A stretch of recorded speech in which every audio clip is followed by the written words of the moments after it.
Good.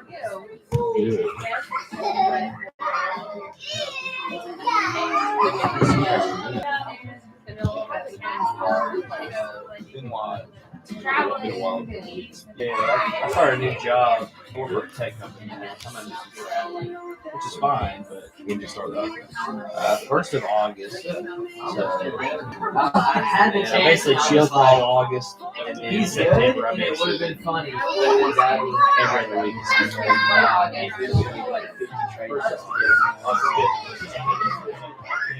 I basically didn't do anything. So I'm trying to do everything that they ask me to do.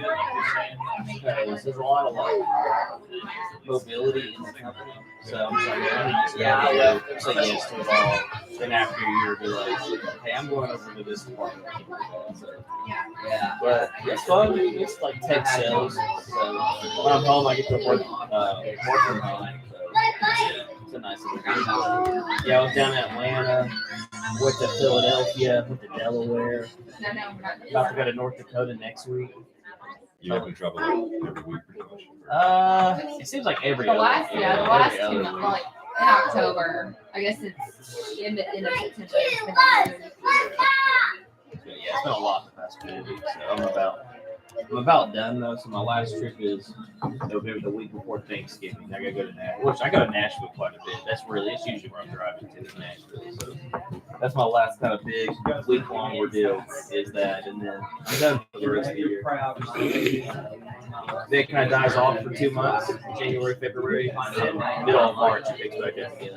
So it's gonna survive March till August of next year. I just want to.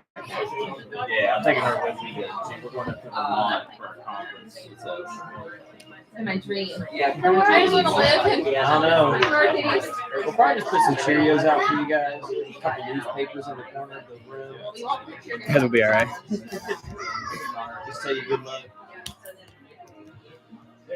American dream. I'd rather live in a trash can than live It's in the traffic. I could live in a trash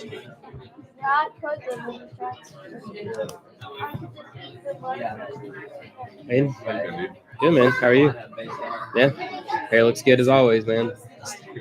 You're running and going, man. It's long. I'm tired of it to shave it all. You're an inspiration.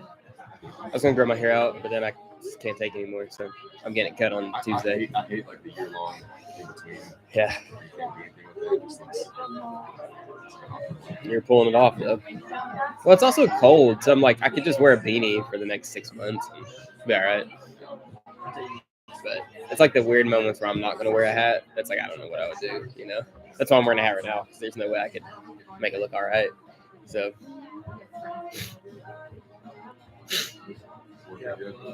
yeah, been pretty good. Asheville stuff still pretty slow, but it's picking back up. But it kind of slowed lots of stuff down. Like we can't really get everybody there, installers there too easily. But also because of everything, like state inspections for building has slowed down. It's like there's lots of stuff here.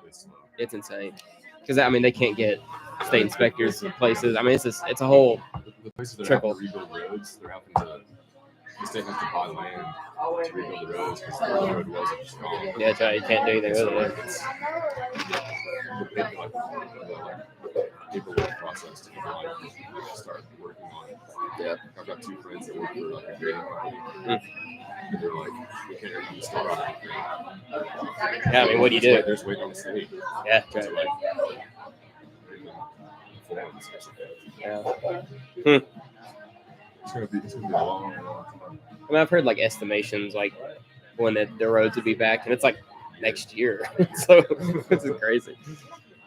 And we're still able to send some guys to do stuff, but I mean it's real slow, which I'm very comfortable with because makes it a little bit easier on me. It's the circumstances are obviously bad, but about did it, bro. I'm supposed to get a raise in January. I've got that confirmed, so kind of gives me a little bit of push, to keep doing what I'm doing. That was close. So. You had it, bro.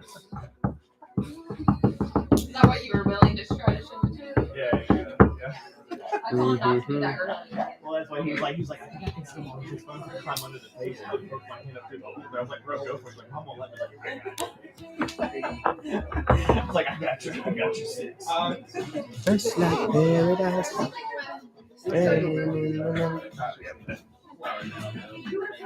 later when everything's done. I didn't want to commit to right now. What am I into? Like still leading people on the water. All on the Holston River because the Wasaga River. That's what I was like. Toasted. Where are you going right now? All on Holston. Yeah. Yeah. All the water coming out of Virginia, it was a lot of water, but it wasn't nearly anything like coming out of Carolina. Yeah. Wasaga River, it's back to normal flows again, but it's like 60 feet of mud piled up like jam, so the river's like chocolate. So sad. It's still pretty, it's just muddy. It's just muddy. The whole river's changed. Like everywhere there was a gravel bar or a rock or anything, it's completely different. It's crazy. There's whole islands that are coming. I was reading about that the other day, but like, you know, it's like things that most people don't know about this, and I didn't understand this in the article, but it was talking about like ecologically, is that the word? Like what animals and things are there, like when things like this happen, like it can disrupt all kinds of things because where they normally would be aren't there anymore, or like. It'll change the fishing, which is like that's such a trivial thing to talk about. Well, that's what, but it's like, but that's still a thing. Like yeah, it was like pots of water. So Yeah. I'm sure there's a few fish like in there, but the insects that the fish are eating, Right. they're Well, that's what it was like talking about, like just like the repercussions of like one thing moves and shifts, and this has like this like ripple effect with all these other things. And I'm like, I don't know anything about that. even just leaving the mud in there because the fish they have to have clean gravel to like lay eggs. Yeah. It's spawning in the wintertime, it's spawning like. So it really just invested years. That's crazy. Okay. And did you find out the next day? You made it? Do that. Oh, you did? Did you do that? It's not working. It's a board, bro. A So board. exciting. Yeah. Playing my Walker and then like, oh, Corey. Wait, what's with the like What's up, Rosie? teacup? What is with You it? said you look very tall as well. This is a good cup, man. I actually got this cup from Kevin and Leah's wedding. I still have mine. I still use it. You just like steal it and take it. I think it was a gift. Judah. I hope. think it was- I took it. Whenever that was, yeah, I've kept it since then. So, That was you. do you not appreciate my teacup? No, I didn't say that. I just said what's Full of with coffee. it? I usually don't see you sipping a teacup. Thought I'd bring it today. I had some extra coffee in my before on my way here, and I just brought it with me.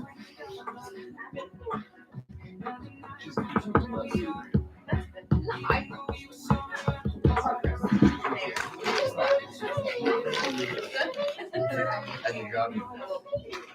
Still doing the tours.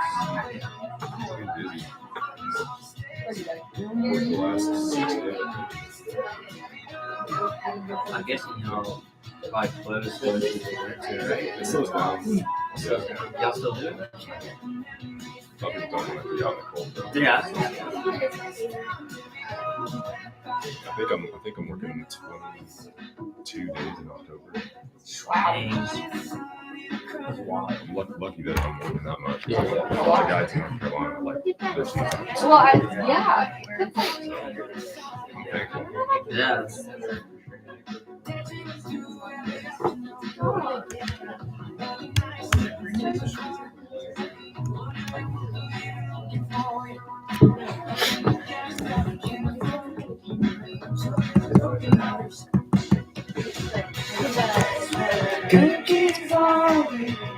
Where was that? I know. I think I'm trying to figure out. We did. And then also. Okay. Like, yeah. I know South parts of of Elizabeth, that, yeah. Hampton, downtown Elizabeth, and up for it. I know Crockett was one of the worst schools to get hit. Yeah, Hampton High School is like a Done. demolished. Well, that was probably needed anyway.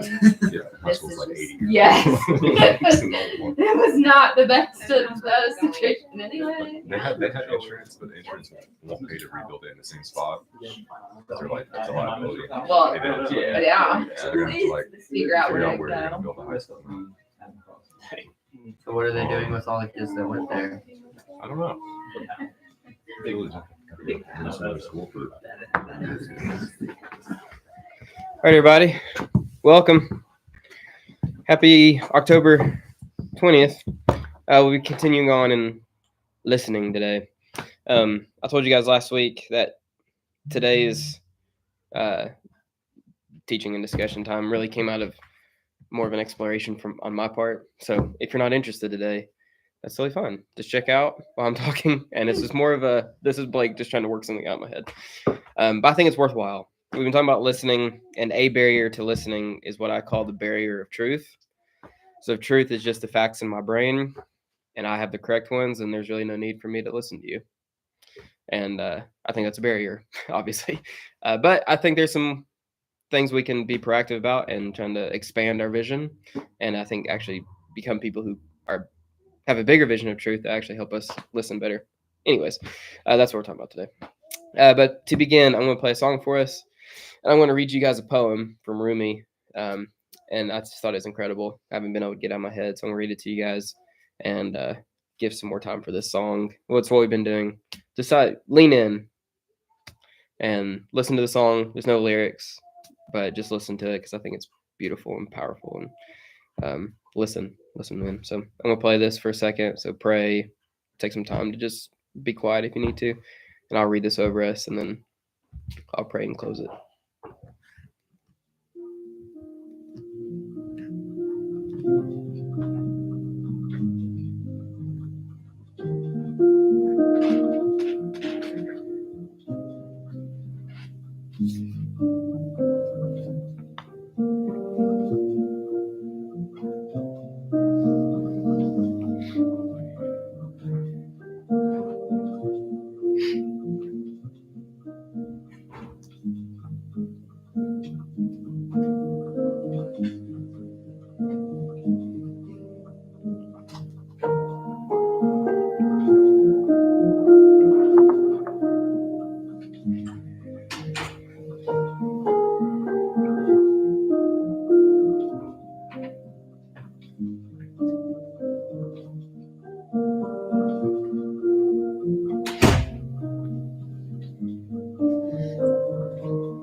This is from Rumi. It's a poem called The Guest House. This being human thing, it's obviously been translated. This being human thing is a guest house. Every morning a new arrival. A joy, a depression, a meanness, some momentary awareness coming as an unexpected visitor. Welcome and entertain them all. Even if they are a crowd of sorrows who violently sweep your house empty of its furniture, still treat each guest honorably. He may be clearing you out for some new delight. Even the dark thought, the shame, the malice, meet them at the door laughing and invite them in. Be grateful for whoever comes, because each has been sent as a guide from beyond. That was really powerful. We talk about listening, being people who welcome others and welcome the things that are inside of ourselves. So let me pray, and then we'll name the good the other.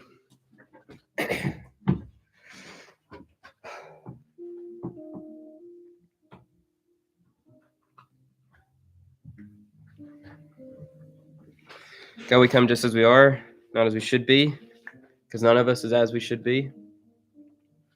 We come to the table, literally, metaphorically, and we know that that's enough. So God, I pray for myself and my friends here that we can all lean in.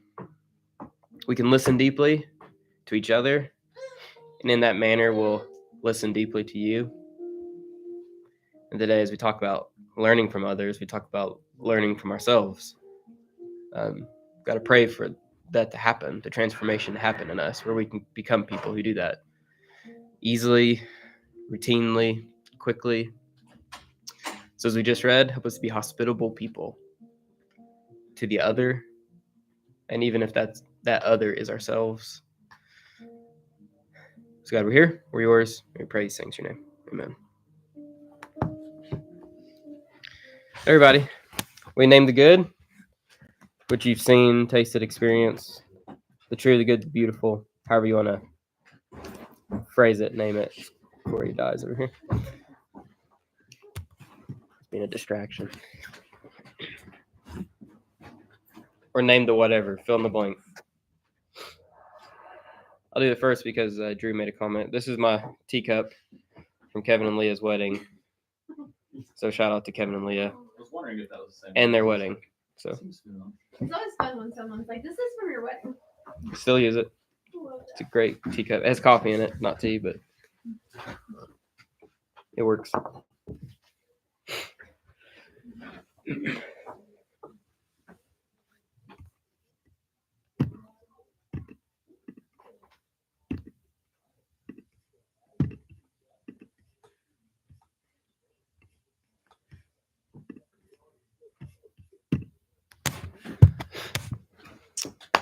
Anything. I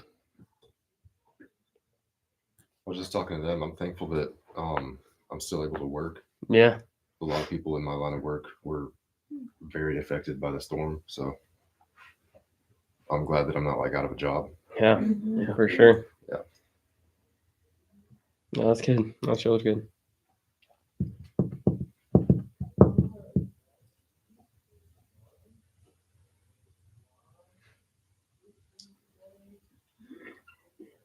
I feel like our month's been insane. Like we had the start of the month was storm, and then Leah did all the donation stuff, and so our house was a package center for 2 weeks essentially. And then after that calmed down, then Rosie got sick, and then Leah's not feeling great, and so it's just been one thing after another all month. But yeah, I think Leah's been hard on herself, so I'm gonna shout her out because she's awesome and does all the things for others instead of herself, and yeah, she doesn't give herself enough credit and hold herself to too high of a standard. So she's the best mom ever and the best wife I've ever had. So Good. she's cool.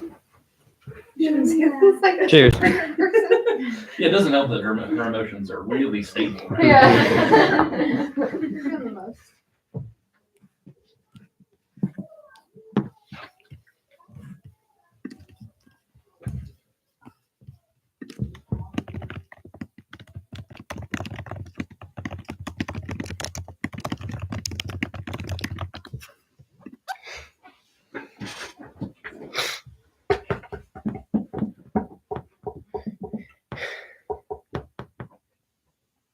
F1 starts back today, and my favorite guy is in the race, so that's pretty awesome. Who's your favorite guy? Liam Lawson. Was it the same guy you've been telling me about? No. The No. good-looking dude? Yeah, no, my guy's Carlos Sainz, the best looking man on the planet. Liam is If y'all need to this waste is his some time. debut. Well, it's not his debut in F1 because he was the backup driver, so he has raced one time, but now he has a permanent seat in F1, so it is his Big debut day. as a real stable, real life driver, and I'm very excited. Where's the race at? Austin. Austin, Texas. Nice. Yeah, But Lightning McQueen is his inspiration in life, which I think is just really precious. How old is this guy? It is. He is 13. He's so cute. I really hope every race he says speed. Speed. I am speed. Ka-chow. He's so cute. He posts things all the time with Lightning McQueen, and I just love it so much. He drives in Lightning McQueen Crocs. Yes, he should. He should. They have to drive in driving shoes. That's how fast he is. Wait, there's driving shoes? Mhm. because they're like it's the way their pedals are. It's tight in that car. They have these Oh, little, it is. Yeah. really really tight shoes so they can feel. My little tight shoes. Okay. I don't really care. Ding. My guy's Carlos Sainz, one of the best looking men on the planet. He's a Spaniard. I don't really. I probably shouldn't have to say anything else after that. He's a Spaniard. So If I had my hookup, we should just put a picture up today. And yeah, I'm telling my kids that's what Jesus looks like. This is Jesus. This is who he looks like. Jesus was a Spaniard. Even the word Spaniard sounds way more attractive than like He's he's an American. Yeah. He's a German. Like Spaniard. Yeah. It sounds exotic. it's the next level attraction. And Spaniard Jesus is probably closer in reality than white Jesus. So. Yeah. American We're getting Jesus. there. It's at least on that continent. Yeah. Right. Yeah. At least closer in proximity in geography. Sweet. This isn't a good thing, but a guy from One Direction died, Yeah. and my childhood is dead. You Yeah. know, so I'm very sad. It's crazy. It's a weird It's crazy. feeling. I like grew up with all of that in a very crucial time of my life, and now he's dead, and there won't be a reunion, and I was looking forward to that possibility. Yeah. Yeah, it's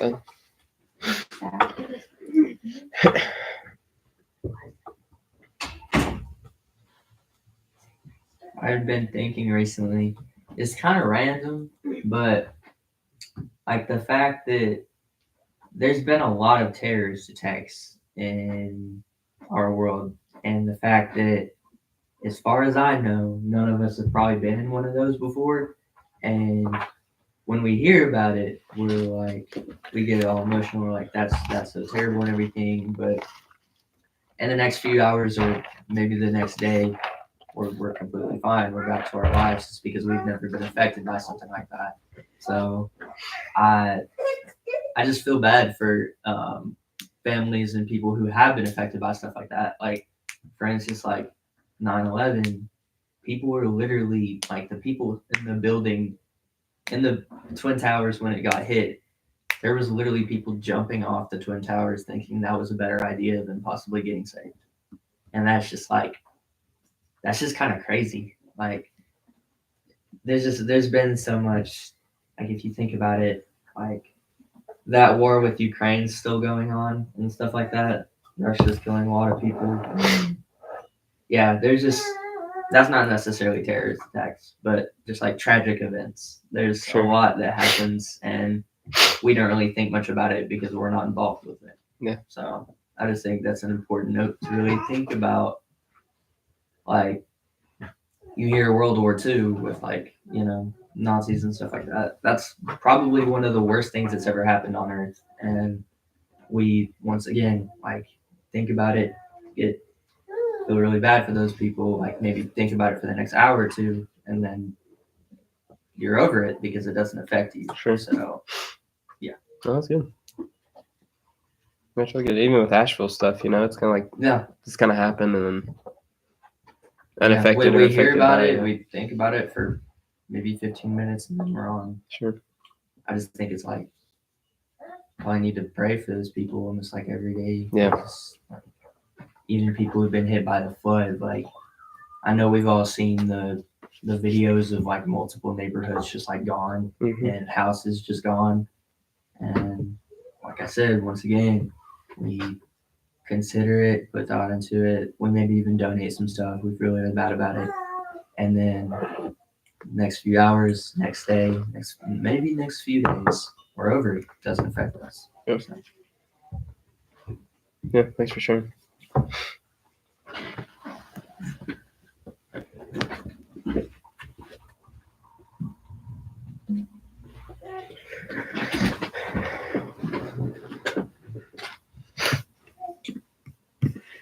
I'm full-fledged in my new gig, my new job, which is fun. It's kind of more in my lane, which is nice.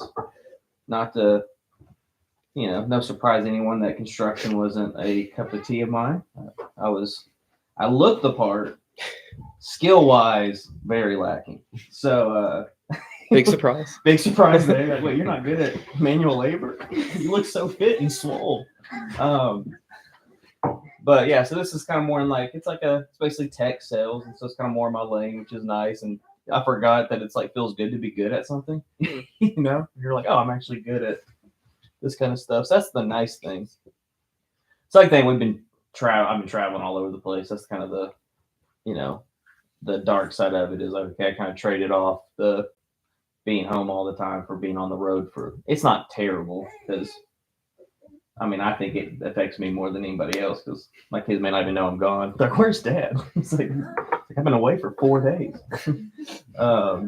But it really affects me more. It's because it's just new. You know, I don't think I've ever really had to be away this, you know, at extended period of time. It's usually just Monday through Wednesday. It's not like I've gone for weeks. It's literally like I leave out Sunday, Monday, and I'm back home by Wednesday night, Thursday morning. So it hasn't been terrible yet, but it's just been consistent back-to-back weeks. So that's kind of been the thing we've been dealing with too. And so we haven't been around very much. Part of that was because of my job. Other things have been because we are looking at going to another church. Part of that is nothing too crazy or big. It's just my kids are getting older. You know, it's just that part of it I told Blake too is like part of it has been probably me speaking out of like insecurity and hurt because I've seen where this goes when you have kids that are outside of the church's demographic of kids group and it doesn't end well for them. So it's strictly fear is really what a lot of it is. But it's fear backed up on, well, I can point to this kid. I can point to this kid. I can point to this kid. Community is and I was a student pastor forever. So part of it's like, I want my kids to have community and friendships. And so we've been looking. So we had conversations like a year ago. You know, it's kind of where, you know, Molly Kate's crip, but she's in middle school now. She got a cell phone this past week. Good gosh. Oh my gosh. Yeah. So she's doing all these sports stuff. She just played volleyball. She just made I'm probably taking the name to good. She's just made the middle school basketball team. So she's gone all the time. And my mom is coming out in me and I'm freaking out that I can't get a hold of her. And I don't know where she's at. And I can't even track her.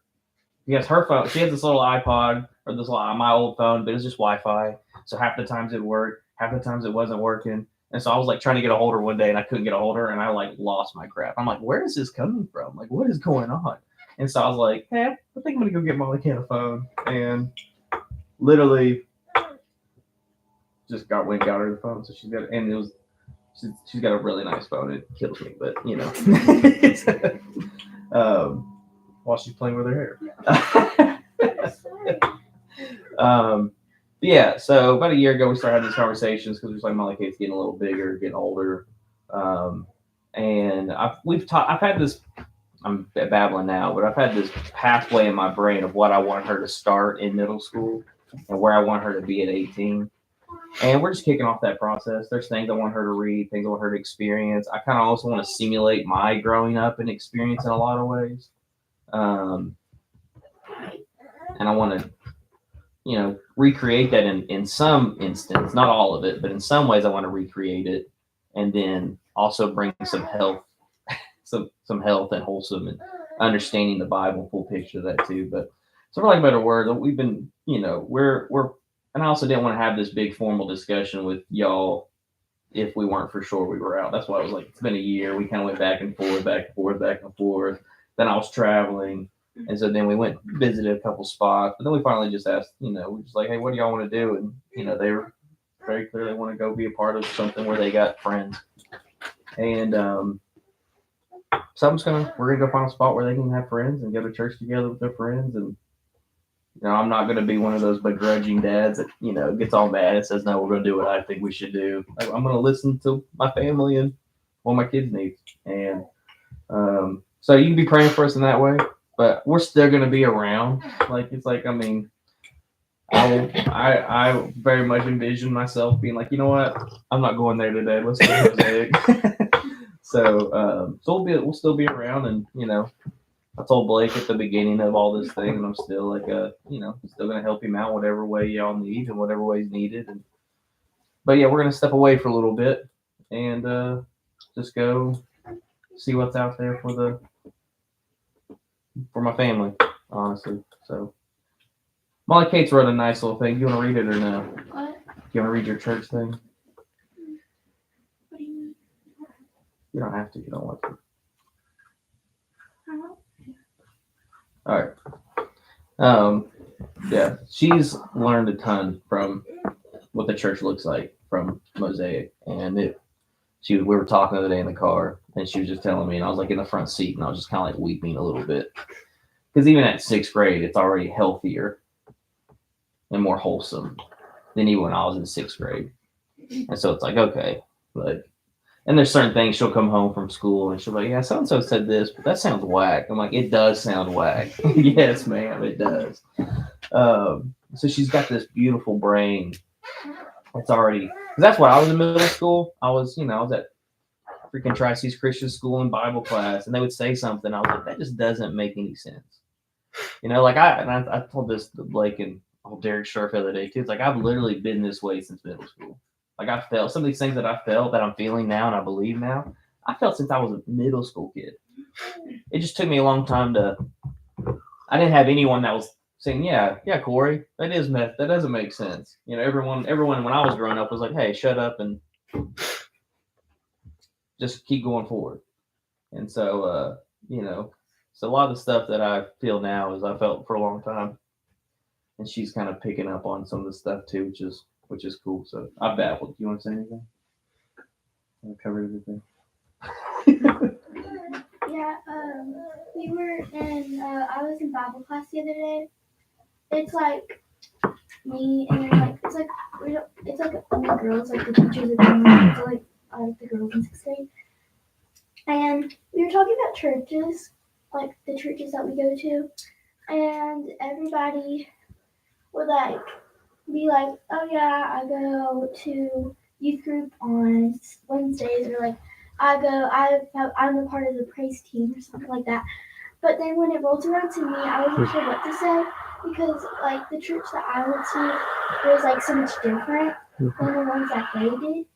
But then I realized that like it's not the stuff that a church has, it's the people.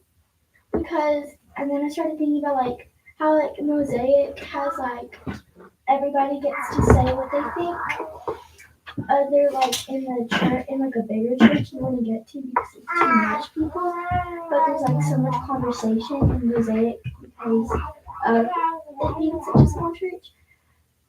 And I was talking about how like everybody knows each other, and I think that's really cool because you can go to like a huge church like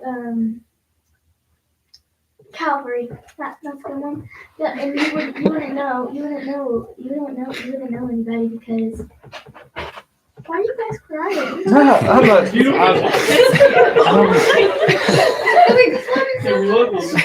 Just do your thing. You got it. You got it. You just think you're amazing. You keep going. Just keep doing your thing. You got it. It's good. It's Yeah, good. yeah. You do your thing, bro.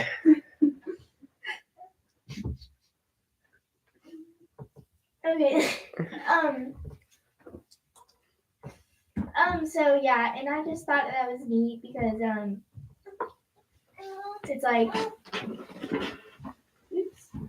you see all the like perks of the church and you forget like it's the people, because I think that's what a church is. It's like a group of people coming together to talk about God, and everybody learns something because everybody sees things differently.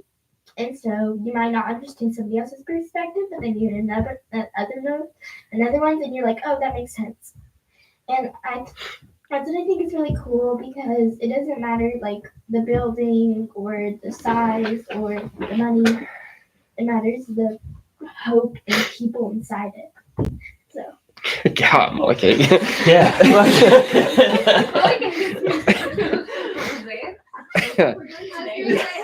Let's go home. I'm done. First job she should Well. apply for is a motivational Yeah. speaker. Josh. Great. So welcome to the Thanks, Malachi. Yeah. It's just So we're not leaving because we hate it. That's all we're saying. Yeah. It's just different seasons call for different things. What'd you say your job was, Corey? I'm in tech sales. I work for a tech company. I What sell does you some that software. necessarily mean? I sell though? software and hardware To the government. to Why to do they make you? governments. Why do they make you stay so long then? If it's just Texas? Because government takes a long time to. Yeah. Yeah. So basically, I'll walk up to I was in Delaware, met with the entire state, like the state Oh yeah. of So Delaware. they do send you transfer- places. Yeah, so I'm trying to sell states on our software packages. Okay. Yeah, that makes So sense.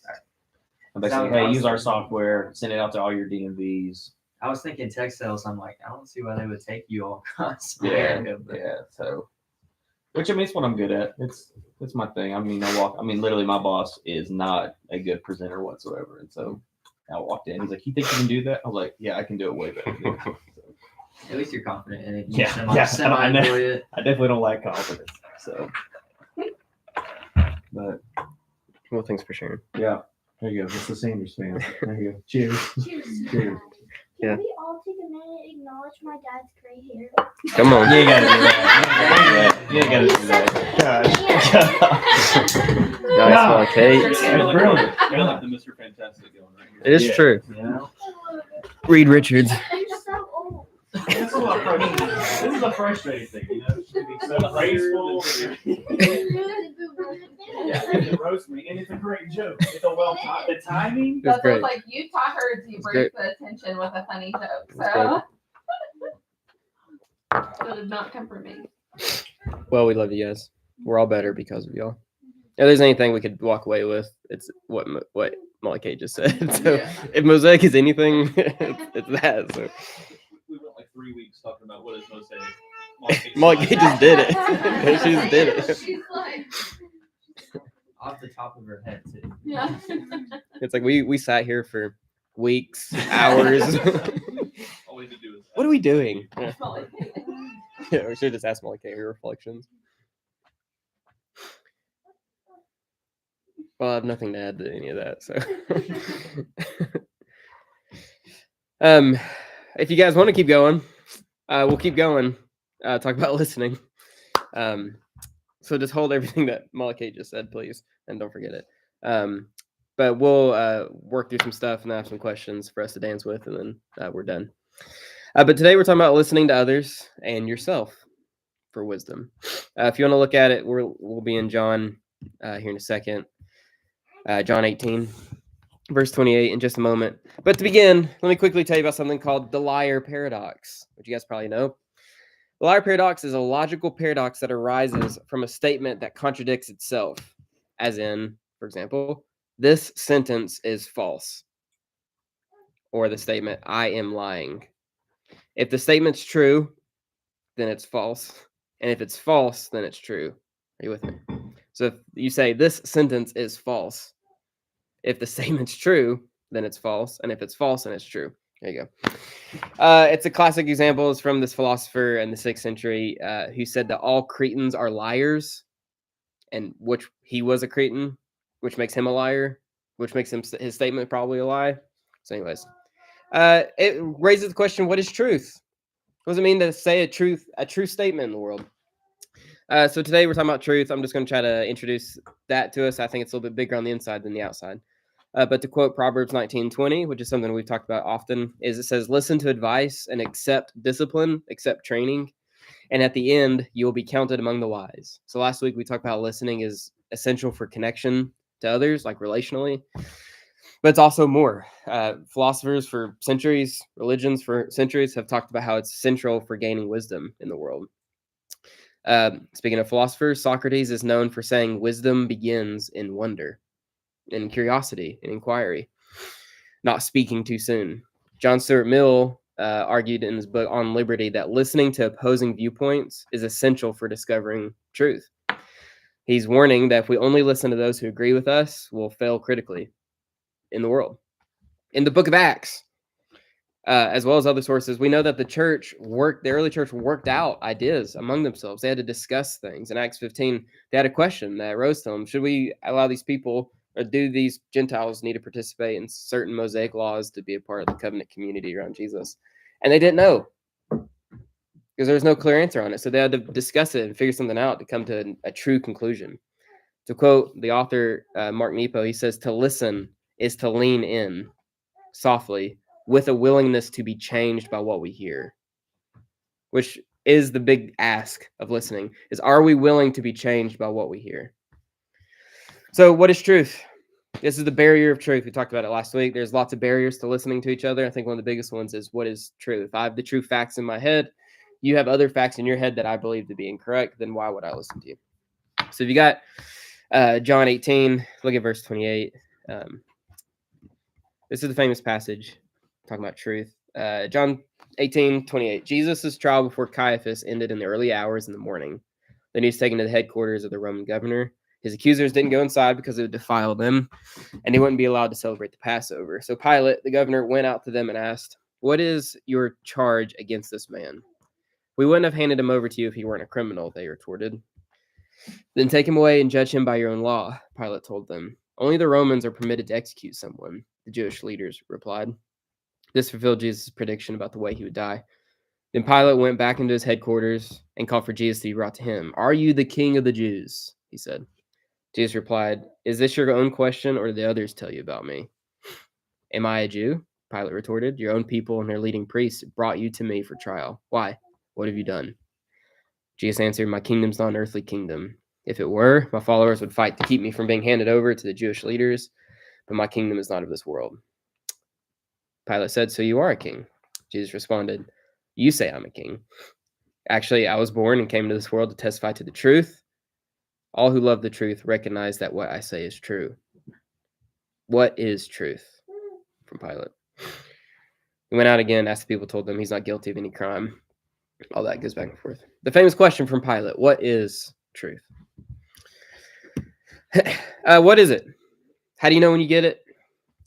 Let's just nerd out for a second. I'm going to give you some of these popular theories on what truth is, and I'm just going to blow through them. You don't have to remember any of these, but I think it's helpful.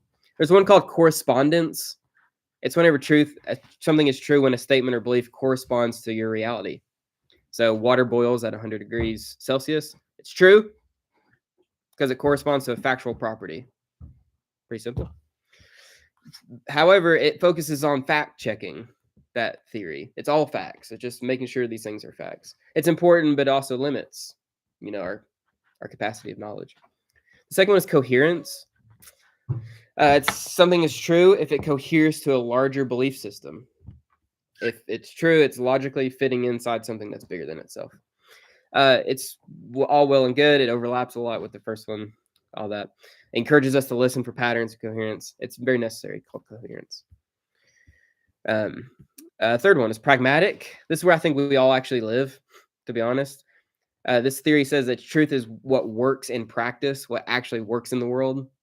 So we're talking about these theories and what truth is. Sometimes it's like, how do you even separate it and what even matters? What matters most is just what works in the world. Like, what do you actually do? Which I think is very practical and helpful. The fourth one is called relativism. You guys know it. It's constructed by individuals or cultures, can vary depending on perspective, all that. I'll branch off of that one. It's called existential, subjective. It's found in the individual experience rather than just a collective. So instead of just our collective culture saying what's true, it's like you say what's true for you. It's an option on the table. There's a lot happening. And if you dive into it a little bit online or in books, it's overwhelming how we define truth. I didn't include it, but there's a theory called the deflation theory. And as far as I can understand it, it basically says we shouldn't even ask the question because true statements just exist in the world. So to say it's true that snow is white is redundant because snow is white. So we shouldn't even say it's true. So it just gets real hairy real quick. All I'm trying to say is it's really big on the inside. Most people lean towards one or two of them. If you're more secular, to use the categories, you're going to lean more on the first one. That's just facts. It's just like science and math. However, there's a very conservative response to that they feel the exact same way. It's really interesting. More liberal approaches may lean more towards the existential relativist. Everybody's truth is for themselves. Can't decide what's true for each other. If you've been a part of Mosaic at all, you kind of know where I'm probably going to land, unfortunately, is that we probably need all of them. So unfortunately, that's where I'm landing. I think we need a broader perspective, because if you have one size fits all, what you're doing is you're swinging the pendulum and just picking another side and hoping that your theory just works. I think a more thoughtful, nuanced approach that's actually more honest is to say we probably need all of them. There's situations in life where you need different buckets. And I think the thoughtful, educated person can carry multiple at the same time. And of course, in most evangelical traditions, when we're talking about listening to others, listening to yourself, you've kind of been taught to not listen to yourself. Because, anybody know the famous Jeremiah 17 passage? You shouldn't listen to yourself because why? Your heart is deceitful and desperately wicked. Look at that. You quoted it. It's tattooed on my body. So just play the theory out. You're sinful. You're fallen. You can't trust sinful people. The human heart, human nature, because of the fall, is inherently sinful. Humans are incapable of righteousness without God. Our thoughts, desires, intentions corrupted by sin. We have the emphasis for salvation through Jesus, because Jesus is going to renew and transform our hearts so we can have a moral compass. That's a way of looking at this stuff. However, I think, it's not the topic of today, but that Jeremiah passage is probably a little bit more contextual than making it universal. I think it's actually talking about Israel's specific rebellion from exile, or when they ended up in exile. They were rebelling from God. And instead of saying this is a universal human reality, I think it's talking about what was happening in Israel's peoples at that moment in time. To make it applicable to us, I think it's true that you can't trust yourself in the sense that all the time. There's so many times in our hearts and our lives, I think we have to say, I'm a walking contradiction. I'm a bundle of synonyms and antonyms. There's a lot of times where I believe things, I don't believe things, I feel things, I don't feel things. And so there is a truth in the fact that you can't trust everything that you're telling yourself. I think that's probably spiritually true. However, evangelicals have largely swung the pendulum. And so you can't listen to anything your soul is telling you. But even extend it to another person. That's why you can't listen to anybody who's talking about psychology or philosophy or anything else out in the world, because they're sinful people and they don't trust in Jesus. This is why I was told one of the critiques someone has of me is because I lean so heavily on the Jewish interpretation, Jewish tradition, is they say we can't trust the Jews because they don't trust in Jesus. So that's why we can't trust their interpretations of the Bible. It's because they're not on our team. And which is interesting. They don't have the same categories in my brain, so I'm going to usurp their literature to mean what I want it to mean. To an extent, I think there is an idea in Jeremiah that's helpful. Can't trust everything. I think we've swung the pendulum. So if we assume that we have it all in my brain, it's all in my mindset, I have the facts, and no one else can contribute, then of course I'm not going to listen to anybody. I'm not going to read anything. I'm not going to listen to someone who's of a different faith, or they're just a psychologist talking about something self-helpy that's actually really good for me. I'm not going to listen to it. If we exchange, though, is what I'm arguing for, we exchange our idea of truth to not just be math equations and science, but something like a symphony. It's a complex combination of things going on. It only works when everything's playing together. Then perhaps we'll be more open to conversation and thoughtful back and forth. We listen more deeply when we know we don't have it all together, when I don't have it all figured out. If there's anything that we can know for a fact, it's probably that we don't know everything as a fact. Like, let's participate in the honesty move there. We've said it 1,000 times. I like this statement. It's like I have deep convictions about things, but I'm not utterly convinced that I'm right about them. I think embodying that world is actually thoughtful and being wise. So the point is, the issue is not with truth. I'm talking about truth. The issue is not even with truth. The truth is that the issue is with being dogmatic about it. The issue is dualistic about it and being binary about it, that those people don't have the truth, but I do. Whatever my heart is telling me can't be true. This external source always is. Does that make sense?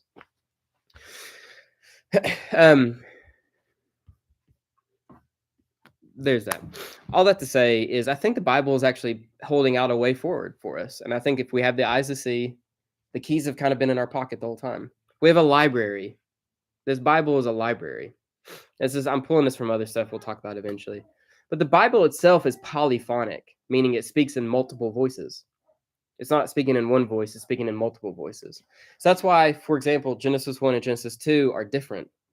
It's two different stories. and they are contradictory in nature. It's because for the Jews, they care less about the event and more about the tradition. Truth is not just in the event that happens, truth is in let's keep everything. It happens all over the Bible. I think the Bible does this all the time. That's why there's 3 answers on why suffering happens. We talked about that a handful of weeks ago. The Bible has 3 answers on why suffering happens in your life. Well, why is that? It's because there's often times in your life where one answer is not going to fit everything for you. Like Proverbs says, suffering happens because you made a stupid decision. That's very true in my life often. Sometimes suffering happens just because God knows why. There's no reason. It just happens. Shit happens.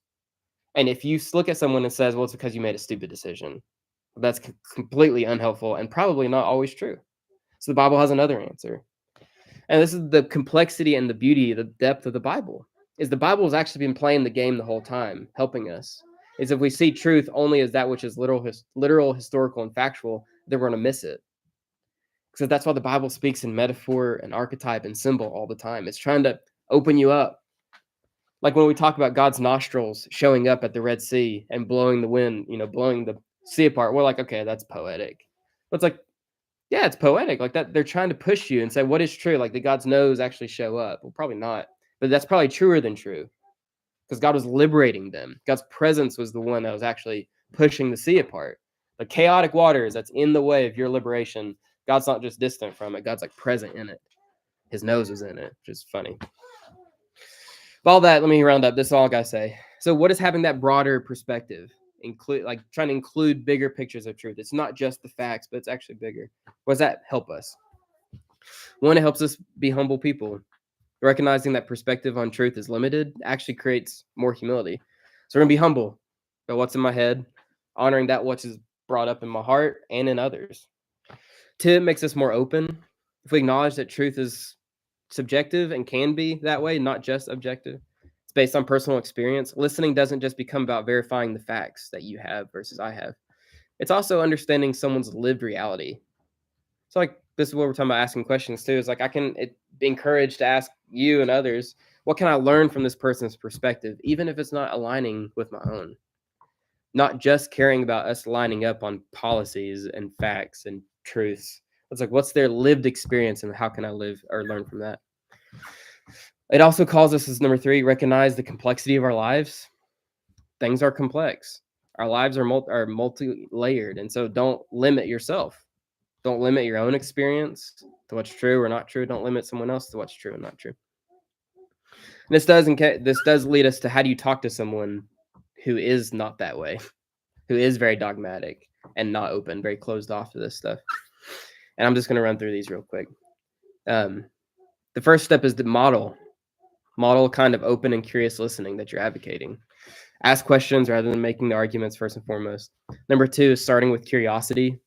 Ask questions about their experience, not just what's going on in their head. Number 3 is ask the gentle questions that are inviting reflection rather than just like debating head on. We're asking questions, consider their own perspective. Share your personal experience, because it's hard to argue against someone's personal experience with stuff, how you ended up where you are. Number 5, appeal to common ground. There's always more commonalities than I think we have with people. So find the common values that you hold dear. To make the point twice, model it. If there's any way forward with creating a world where we can change our minds on stuff, it's probably about just leading by example. So show them what it looks like to really listen, even when you disagree. Like, you may have to be the bigger person, which is unfortunate sometimes, because like you need them to be the one that's listening to you, but you have to be the one that can listen as well, even when you guys disagree.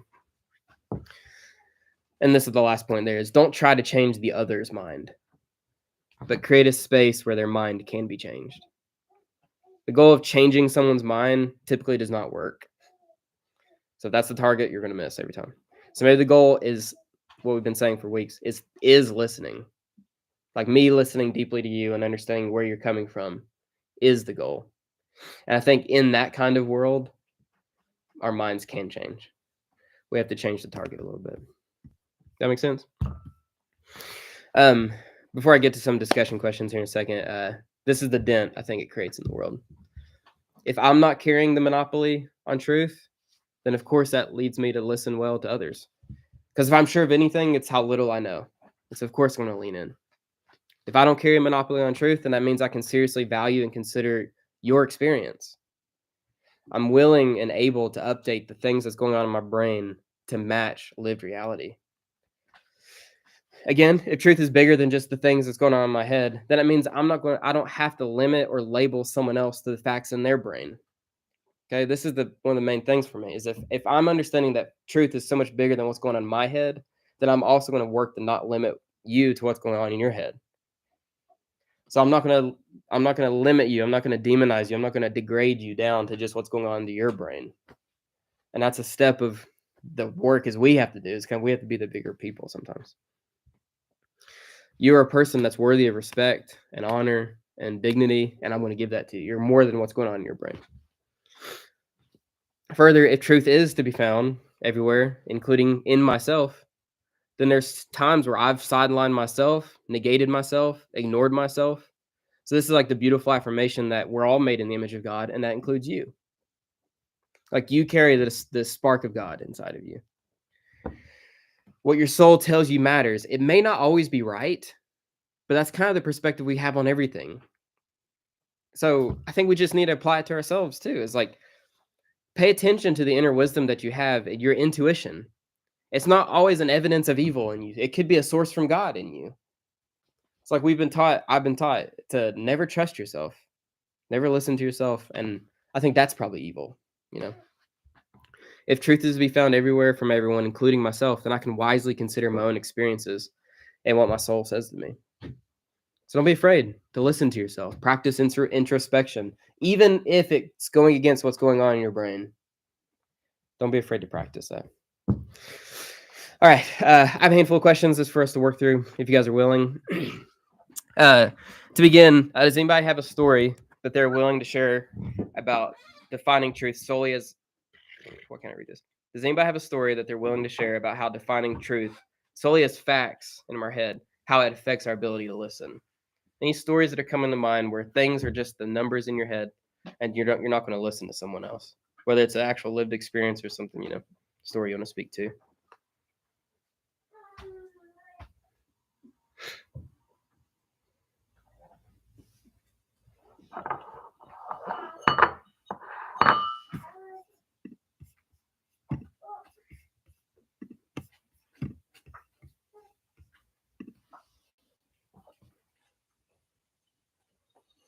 Has anybody ever been in one of those conversations where it's all just about the things that's going on in our brain and we're not going to listen to each other, you know, deeply?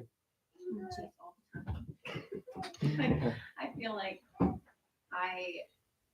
that is what like our arguments are about. I am a very like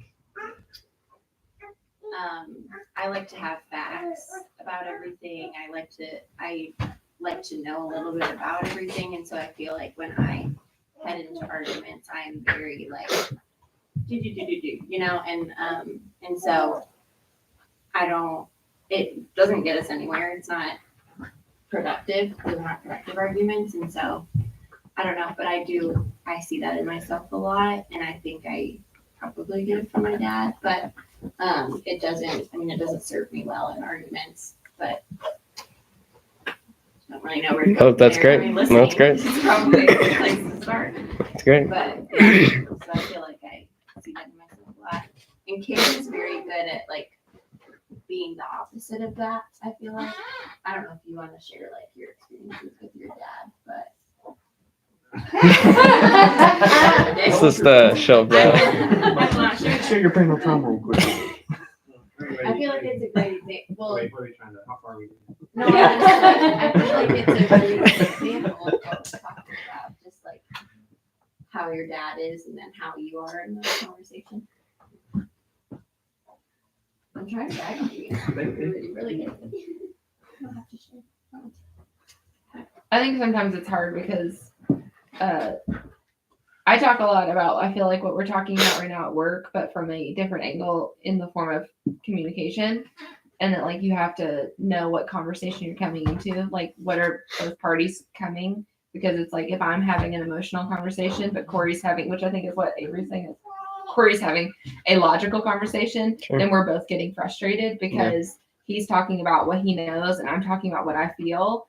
And sometimes what I feel doesn't match up with what he knows, or what he knows doesn't match up with what I feel. So it's like, well, that might be true, but that there's also this. Yep. And it's like, really, I think that's where, you know, we get into trouble because one, most of us are just moving through the world, coming at it from a logical standpoint or a like more open standpoint.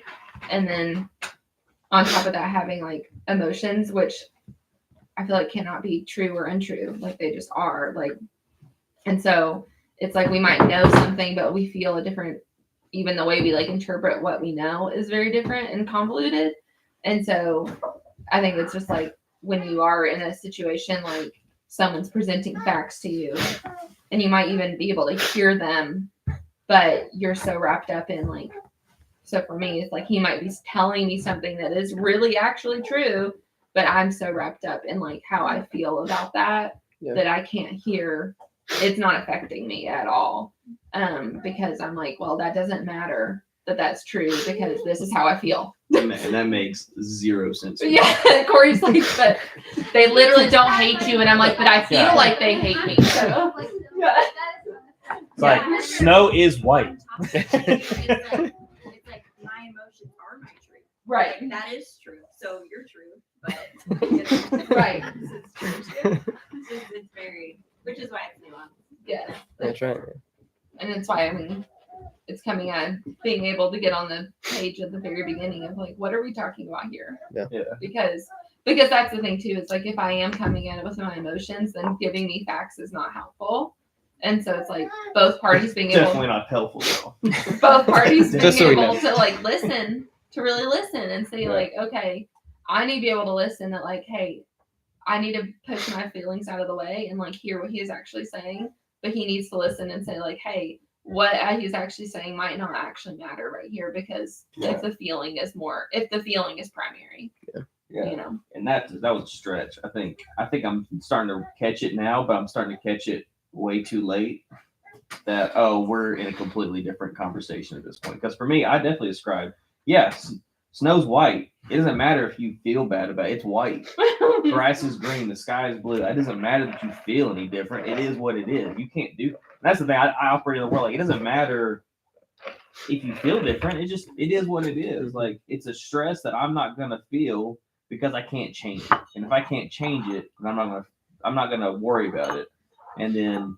I will operate in that world. Corey has the ability to take everyone at their word. I have the ability to take no one at their word. Yeah. Your word, there's always something else you're not telling me. That's right. But that limits me from really understanding what's going on the majority of the time, because I would say that a lot of times, even in that boat of me saying that, I still have feelings and experiences that are inferring even my logic. Mhm. Sure. So, but yeah, as far as listening goes, I think. Have you ever had a situation where you have a bunch of facts in your head and it prevents you from listening? Yeah, every day. Every day. Like every day. So But that's also the realization on the other side too, is like facts won't convince. If someone's like really convinced of facts, you're not going to be able to give them more facts Mhm. to convince them otherwise. Right. So like, for example, this is an extreme example, but a pastor posted this past week and said, you can't pray your kingdom come, your will be done, and then go vote for Kamala. And then the caption, it said, there's only one viable candidate or for Christians to vote for, something like that. And there, it had like 4,000 comments on it. And everybody's just like ripping them to shreds. Like, this is stupid. And I'm not saying who you should vote for. All I'm trying to say is you can't give that person more facts, because like you could probably even argue the same thing just on the other side. You probably can't pray your kingdom come, your will be done, and then go for Trump. Go vote for Trump. So it's like you could just give him equal facts. It's probably not going to change him, So it's like that's the tendency. It's like you got to figure out how to have the conversation, or there's probably a lot of wisdom in not having conversations. Let's be honest. Yeah, the Like- great philosopher Ben Shapiro once said, Hey, come on. facts don't care about your feelings. Nice. That's for Cade. We all know how much Cade loves Ben Shapiro. Big Ben. Big Ben. You might have anything else you want to say about any of that? Anybody have a story about changing your mind? Like where we decided we went into a conversation. Yeah, you went into a conversation, your mind changed. I mean, every dang day. Every dang day. Is that what it? Yeah. You should I'm say, not you should say damn. No. Yeah. I mean, because as much as I can sit here and I want to believe that Corey should just become more emotional and like throw the facts out the window because they don't matter. I have like grown so much in realizing like, hey, sometimes I do need to like put down what I feel and realize that like if someone is saying they don't hate me, that might actually mean they don't hate me, and I need to move the heck on. And there's a lot of like goodness and freedom in that. Of like sometimes we hold too tightly to like what we feel or what we've inferred or what our experiences have told us when there's actual facts like saying very clearly otherwise, and just being willing to like sit and listen and put down what I feel. And a lot of times it's just because it's really vulnerable, you know, like it feels scarier to change your mind. But to be able to say like, okay, there's actually a lot of freedom when I can let go and admit like, okay, I'm going to listen. I'm going to believe that instead of what I'm believing. Yeah.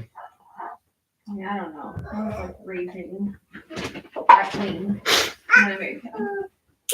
My mind has been raging on a lot of things. Way to do the Lord's work, A lot of things. I wouldn't say I'm raging on the other side. I just, yeah, lots of conversations of, yeah, maybe look at all the sides. Sure. Maybe look at everything. And because I still fall in the middle on some things. I still fall very much like I'm not really far. But it is interesting to look back at the things that were like in 2016 that I felt deeply about, and then now be like, oh, well, there's more to it than that. Yeah. Because I've seen this person's experience, I've listened to this person's experience, I've had my own, and I can come to a better conclusion because of that. Yeah. Yes, sir.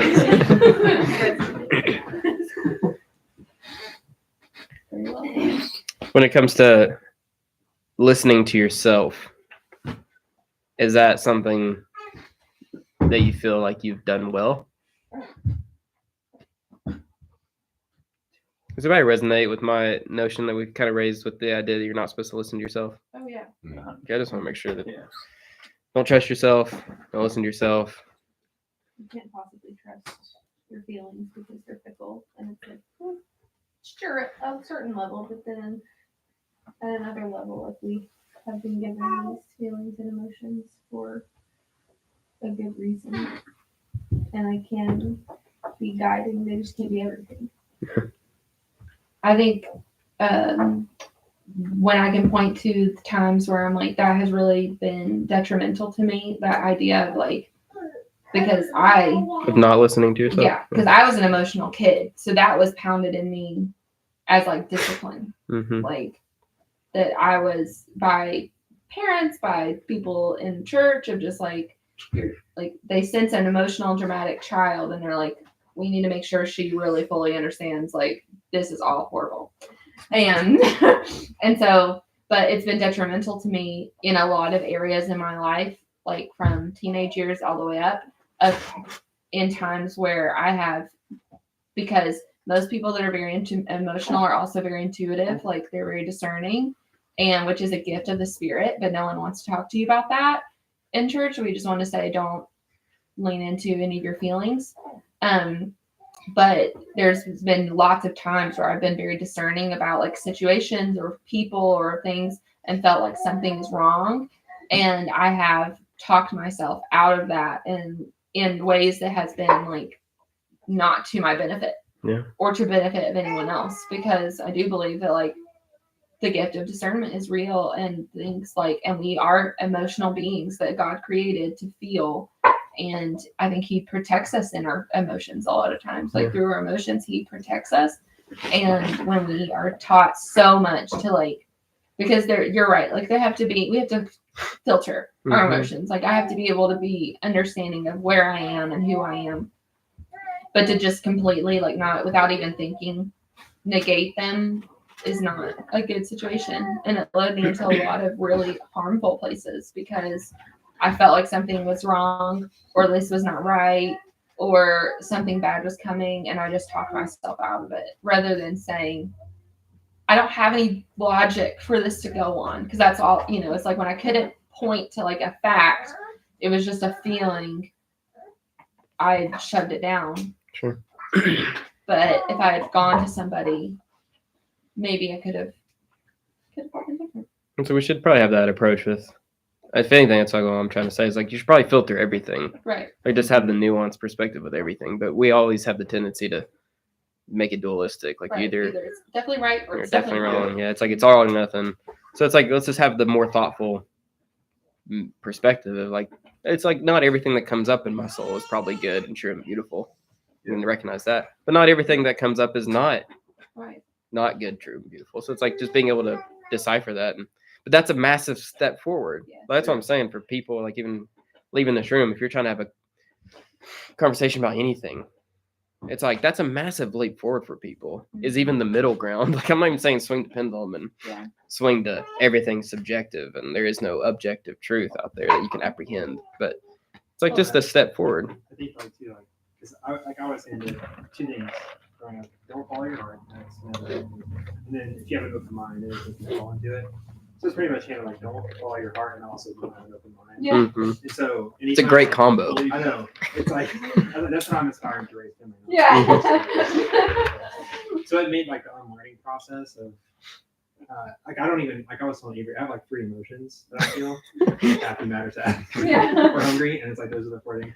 And I don't. I like it's, that. so, like I was never given that because I don't think I was ever able to explore those things. Mhm. And it's really, I mean, it still like affects like, Sure. our arguments and stuff, and then just the whole like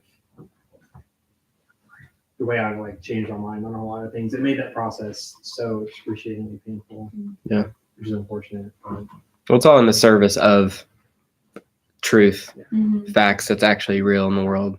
This is what I'm trying to get at. The Bible is also like containing these experiences. I think we've talked about it before. Like one of the most famous ones is the story with Joseph and Mary. Like whenever Joseph's supposed to marry Mary, the Mosaic law tells him to leave her.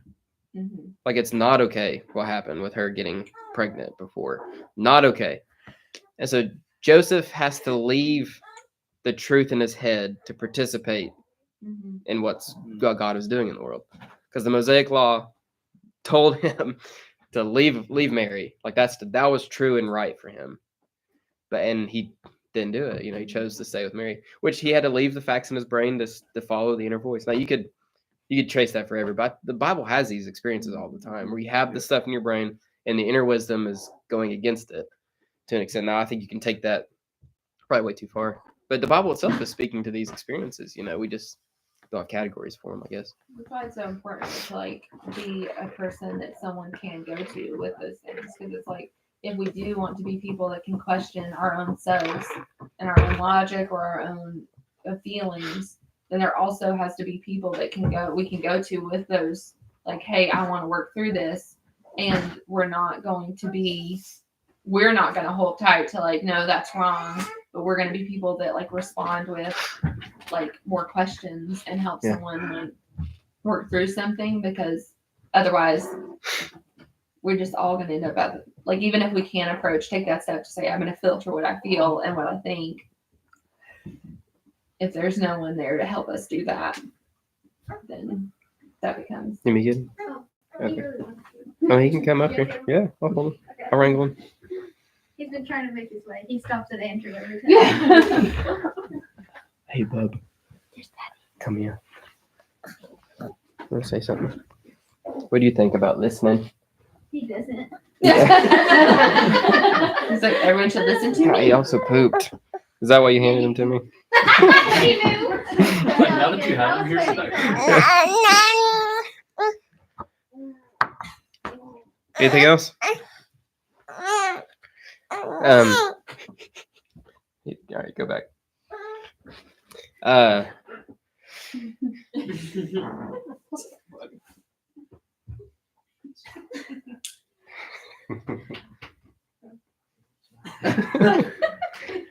What?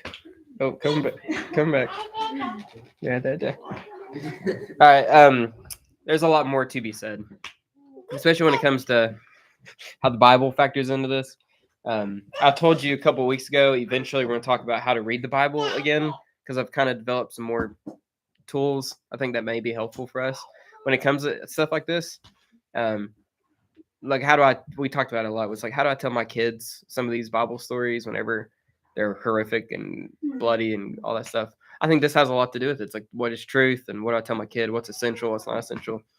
But anyways, I think there's a lot of tools here we can keep exploring. So we'll talk about that eventually. But next week, we're going to talk about listening to the community, listening to the world. Andy/Abby are going to be handling that for us, which is going to be cool. I'm going to end with this. I've been listening to a podcast from it's Carl Lentz. It's his story. It's called Lights On. After the aftermath of everything kind of blowing up for him, and he did an interview with him and Ben Houston talking about Hillsong and everything. And it's just really intriguing. It was one of their latest ones, but Carl Lentz makes the comment that the current posture that he's trying to bring this stuff, conversations or anything he does, even the podcast, he said, I wanted to call it I Could Be Wrong. And I just thought that was real good as a mantra, or a motto. Like, so this week, as you approach conversations, as you approach ideas, I could be wrong, but, you know, you kind of go through with something like, I don't know, maybe that's a health for the world, is like assuming the posture of I could be wrong and have your next major conversation like that. And is it going to change the other person? Maybe not, but that's not the goal. The goal may be you being changed, and then that could set the world on fire. So that's all I got. Next week, we talk about listening to the world, listening to community. Dinner on Thursday. I think we mentioned doing a kids-free dinner on Thursday. So if we can swing that, I may still try to swing that because that'd be fun. Have a fire or something at our house and kind of chill as adults and be able to actually talk about stuff.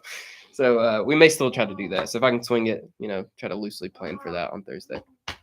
Anything else anybody want to say? Take a backpack on your way out. Just kidding. It's completely free.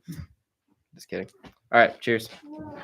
That's what two of my friends started doing at my school. Well, not stealing